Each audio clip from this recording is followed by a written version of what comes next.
Кримсько-татарська співачка Алія Хаджабадінова потрапила до шоу «Голос країни». Своїм співом вона зачарувала членів журі. У першому ефірі сліпих прослуховувань співачка у національному вбранні виконала кримсько-татарську народну пісню «Бахчаларда кестене» «У саду цвітуть каштани». До неї повернулися одразу усі судді проєкту. Алія Хаджабадінова заявила, що хоче надихнути всю Україну, дізнаватися більше про кримсько-татарську культуру та весь корінний народ. Продовжувати участь у шоу вона буде в команді Святослава Вакарчука.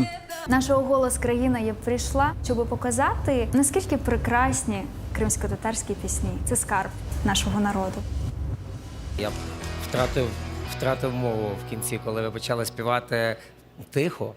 Я, якщо чесно, зразу хотів натиснути, але, думаю, дочекаю до кінця. В кінці був такий тихий момент, коли ви вийшли на ці мелізми. Я вже не стримався, тиснув зразу. І, виявляється, всі інші теж. Я сподіваюся, що це тільки початок вашого великого довгого шляху тут. Ви чудова.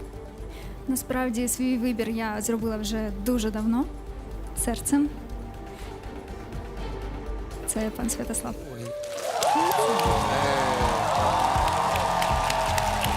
Вітаємо, вітаємо!